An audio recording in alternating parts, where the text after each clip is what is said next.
Sí, va a ser complicado. Yo me acuerdo cuando jugaba en Comercio, a veces por la lluvia, o sea, no teníamos definido un lugar de entrenamiento. Íbamos al estadio, al IPD Moyobamba, y de la nada en el mismo estadio estábamos todos y nos citaban a otro lado. Entonces ya era un problema. Y ahora con todo esto, eh, o sea, no sé cómo van a poder afrontar algunos clubes chicos, pues, ¿no? Que tal vez no tienen el mismo presupuesto que tienen los clubes más grandes. Yo Doctor, opinaría, Daniela, que esto debe ser financiado. Fíjate que creo que la Conmebol está tratando de apoyar eso, porque lo que quieren es que el fútbol se reactive, es decir, hay muchos aspectos económicos, igual que cuando tú hablas de la economía de los países, la gente que está creando economía quiere reactivar de alguna manera, y estoy seguro que la Conmebol, incluso la Federación Peruana de Fútbol, podrán hacer esfuerzos económicos para ayudar a todos. O sea, si se hace este protocolo, la pregunta es quién financia. Y obviamente que diría los equipos grandes pueden financiar su propia estructura, y los clubes chicos tendrán que tener un subsidio para hacer esto. Yo de nuevo quiero insistir mucho en esta situación. Claro, cuando ya tú hablas de partidos, yo todavía no estoy en esa perspectiva. Yo estoy en la perspectiva de hablar de entrenamientos y de hacer cosas para que los jugadores se mantengan y las estrategias se estudien y todo lo demás. Hay una segunda fase que es cuando ya uno dice partidos de práctica, donde obviamente va a haber contactos, es decir, viene una pelota por alto y van a saltar 4 personas, o viene una persona dribleando y el defensa va a tener que ponerse en contacto con él sí o sí. Es decir, eso es una cosa real. Por eso es que yo decía que a mí no me preocupa tanto el contacto personal de personas que están limpias, que no tienen virus, etc. Y si alguno está incubando, pues los otros al cumplir las normas no deberían contagiarse. Pero para mí es vital el asunto de la mascarilla. Entonces, yo entiendo a Miguel cuando dice, para mí va a ser incómodo. Yo he visto jugadores de básquet de la NBA que han tenido golpes en la cara, fracturas. El arquero Ches, que tuvo la lesión en el cráneo, jugaba con su máscara esa de ciclista. Los jugadores de básquet usan unas mascarillas para proteger su cara porque han tenido lesiones. Entonces, Claro, yo lo que digo es, esta es una situación nueva. Es decir, a mí no me gustaría jugar un partido de fútbol con máscara, pero no tengo otra opción, tendré que adaptarme. No sé, ese es un poco el tema. Y lo que hay que buscar es algo que sea ligero y que le permita respirar bien a la persona, y además de eso, que protege, que no elimine. Tú imagínate un árbitro que recibe quejas de 5 jugadores, de todas maneras terminan todos los árbitros contagiados. Es decir, si no usamos una mascarilla. Entonces, mi recomendación, y yo espero lo que dijeron, estoy seguro que los alemanes, los españoles tienen tanto dinero en el fútbol que van a inventar la mejor mascarilla posible para que los jugadores se sientan cómodos, ligeras, fáciles de usar, porque es una cuestión de ingeniería, o sea, es una cuestión que yo lo veo relativamente simple. Y los jugadores tendrán que primero entrenarse y mirar cómo usan sus mascarillas, cuánto les molesta, qué dificultad, porque no hay pues una medida perfecta. O sea, estamos frente a una situación seria y no hay una medida perfecta. Pero yo estoy hablando de las fases iniciales. Los partidos ya se verán de acuerdo a cómo van las cosas. A mí no me impresiona mucho los contactos físicos. Yo hasta ahora he preguntado a muchas personas qué hay de los contactos físicos. Nosotros recomendamos que no haya contacto, como digo, porque la gente puede tener en su cuerpo los virus porque no se cuidó. Y si yo examino a una persona, sí me voy a poner guantes, ¿te das cuenta? Pero si no hay eso, o sea, yo no voy a usar guantes, entonces, bueno, terminando me lavo bien y con agua y jabón se quedó eliminado y yo mantengo mi mascarilla. Esas son un poco las dos cosas que yo voy a proponer, y lo que pasa es que una cosa es una propuesta y qué cosa es lo real que se puede hacer. Entre tanto, los alemanes están entrenando, hay día Pizarro entrenando, pero habían 4 personas en toda la cancha. O sea que para hacer eso tú tendrías que entrenar pues 12 horas de luz y todo lo demás para que vayan de 4 en 4. Eso Puede ser al comienzo, pero será una de las medidas que veremos cómo se avanza. Sí, doctor, discúlpame, Daniel, aprovechando que está el doctor, porque hay cosas que tienen que ser, para que se lleven a cabo, hay protocolos que son netamente protocolares y hay protocolos que son realizables, y nosotros tenemos que hacer cosas realizables, no protocolares. Entonces, la primera consulta que le hago, doctor, es ¿quién tomará las pruebas rápidas? Los departamentos médicos, hay que entrenarlos para que sean ellos los que tomen las pruebas rápidas, porque uno, de acuerdo a lo que está viendo, el MINSA está sobrepasado de actividad, y pedirle que vaya al MINSA a hacer periódicamente un monitoreo a planteles de fútbol me parece que es algo poco realizable. Entonces, la primera cuestión es ¿quién se va a hacer cargo del monitoreo permanente de esta situación?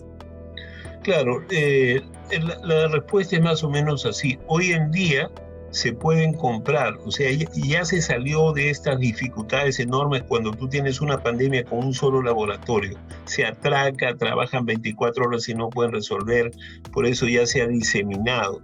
Y en provincias, las universidades o algunos laboratorios privados o incluso algunas instituciones pueden hacer eso, ¿te das cuenta? O sea, en segundo lugar, no creo que los departamentos médicos tengan que entrenarse.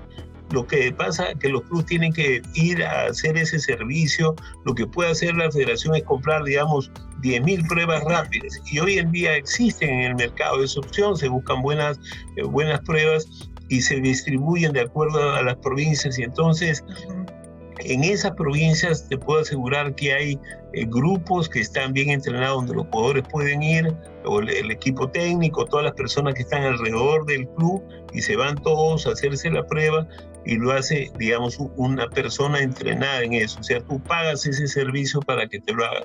Y eso lo puedes hacer en Cajamarca, lo puedes hacer en Arequipa, en Cusco, en Puno, en todas las zonas de la costa. Sí se pueden hacer. Las otras pruebas son un poco más difíciles, son tecnológicamente más difíciles, que son las pruebas estas famosas moleculares. Esas se hacen cuando tú estás buscando a alguien que está enfermo. Ahí las pruebas moleculares son importantes, ¿no?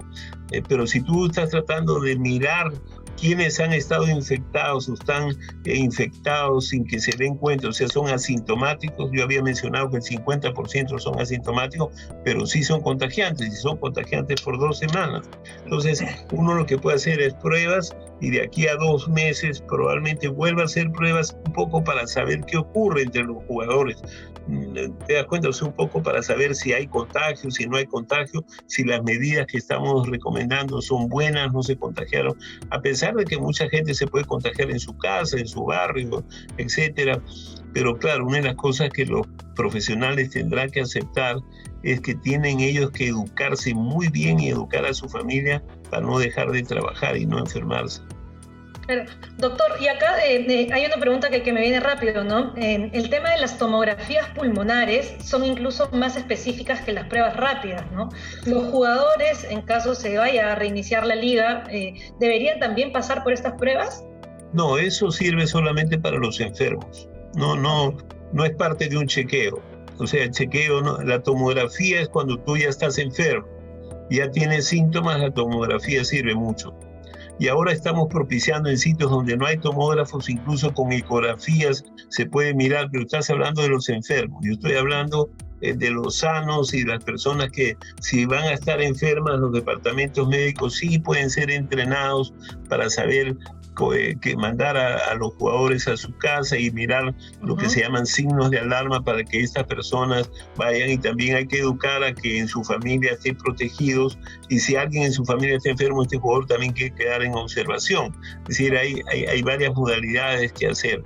Esa es un poco mi respuesta. Acá quiero sumar a José Chávarri, porque tenemos una pregunta, José, de Luis Amaya desde Lima, y dice, ¿no? Estoy interesado en saber cómo se están preparando mentalmente los jugadores para afrontar los estragos del COVID-19. En tu experiencia como coach y también hombre de fútbol, ¿cómo poder trabajar este aspecto, ¿no? Del aspecto mental? Porque lo decía Miguel hace un momento, o sea, a él, por ejemplo, le cuesta mucho motivarse solo para entrenar. Claro. Lo que pasa es que hay dos cuestiones, ¿no?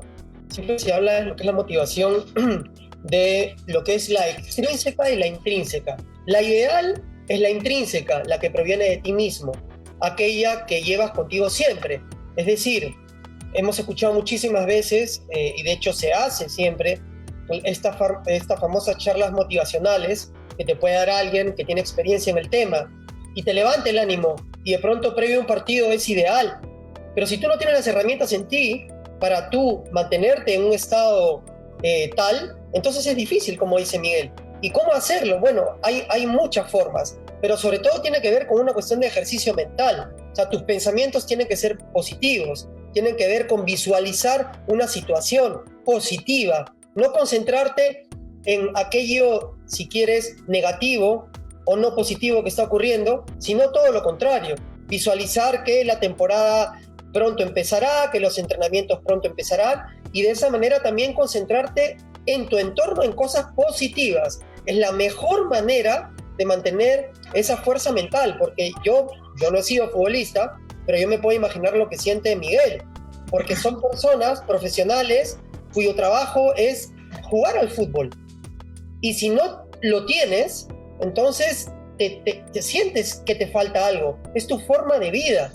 Y además de ser tu forma de vida y tu forma de trabajo, es aquello que más te gusta. Entonces, es difícil. Por eso yo insisto en esto. Es una cuestión intrínseca. Es tener pensamientos positivos y concentrarte en que tarde o temprano esto va a mejorar y que estás trabajando en la manera que puedas, pero para en el momento que tengas que regresar a hacerlo de la mejor manera. Y si me permites rápidamente hacer un comentario, porque yo escucho con mucha atención lo que dice el doctor Gotuso. Su conocimiento es impresionante, la verdad, uno aprende muchísimo. De todas formas, lo que yo siempre digo, ¿no? Hay que aterrizar todo esto, porque hablamos de instituciones, y no solamente de la federación, sino de los clubes, que pasan por momentos financieramente complicados. Entonces, si hablamos de que alguien tiene que, vamos a decirlo en lenguaje coloquial, poner el dinero para que esto se realice, el tema es complicado. Y si vamos a pensar que el gobierno o el Estado lo va a solucionar, creo que nos estamos equivocando. Entonces, si queremos que el fútbol regrese, yo creo que tenemos que ser conscientes de que hay que invertir un dinero, y ya sabemos que el dinero que vino de la Conmebol, hemos visto una carta que ha sido hecho pública, va a ser distribuido, dando una cifra exacta, la que aparece en la carta, de $50,000 por club. Entonces, si tenemos en cuenta todas estas cuestiones, lo teórico, a lo cual yo simplemente me adhiero, va a ser bien complicado llevarlo a cabo. No digo que no se va a poder hacer, pero va a ser bien difícil, porque económicamente, como bien decía el profesor Bonillo, probablemente, y no es que lo haya dicho él, pero digamos, mencionó la palabra, habría que ver si es viable o no. Habría que ver si se va a viajar a provincia, o tal vez solamente tiene que jugarse en Lima. En la Premier League se va y esto ya ha sido decidido, se van a escoger hoteles para que los equipos se queden concentrados ahí. O sea, ni siquiera van a poder retornar a sus casas. Y se va a hacer una pretemporada de 3 semanas. Entonces, son muchas cuestiones y que, digamos, extrapoladas a la situación en Perú, va a ser bien difícil armar un protocolo y luego aplicarlo.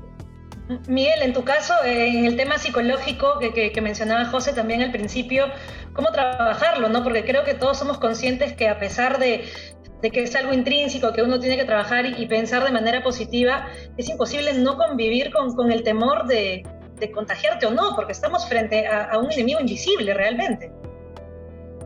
Sí, es complicado. Mira, aquí en Francia nos daban la posibilidad de salir a correr entre 6 kilómetros de tu casa, un rango de 6 kilómetros. pero tanto era el miedo que mis trabajos, o sea, los hacía solo en casa, no salía para nada.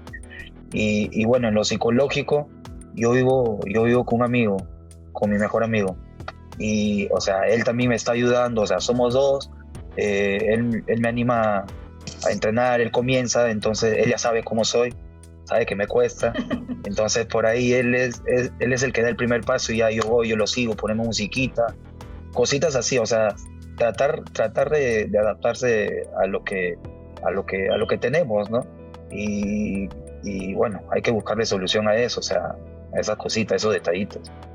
Daniela, si me permites hacer una pequeña mención muy rápida en relación a lo que le has preguntado a Miguel, y este es un dato que leí ayer también. Ya hay jugadores en la Premier League que han dicho que no están dispuestos a asumir el riesgo. Y la Premier League ha contestado rotundamente diciendo que se están contemplando la posibilidad de multas. O sea, a ese nivel puede llegar, digamos, este fenómeno del fútbol. Entonces, hay que considerar muchísimas aristas y tener en cuenta muchas cosas, ¿no? Es verdad, ¿no? Otra cosa, ahora que mencionó esto, aquí en Francia la agremiación mandó un cuestionario que se tenía que responder de forma anónima. Entonces, varias cosas.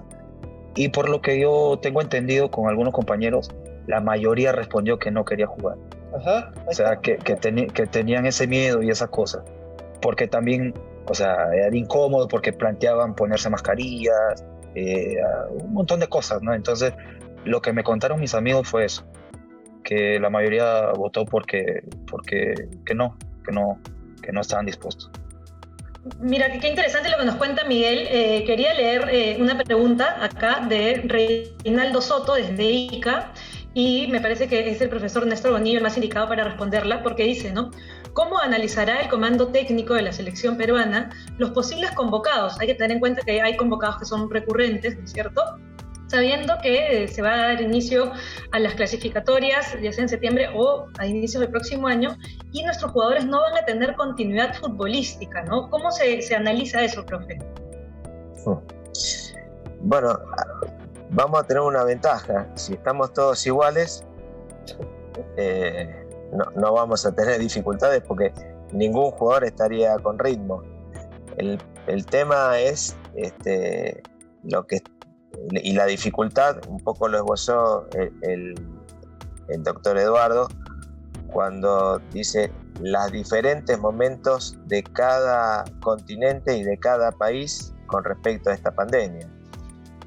Si ustedes van viendo, a pesar de la cantidad aún de contagiados y de muertos que tiene España e Italia, están en pleno descenso y van bajando, y nosotros estamos en plena subida. Y hay países de Latinoamérica que van a empezar más tardíamente a tener esa subida. Ustedes saben que yo tengo la familia en Argentina y me cuentan que siguen preparando cantidades enormes de camas. Entonces yo digo, si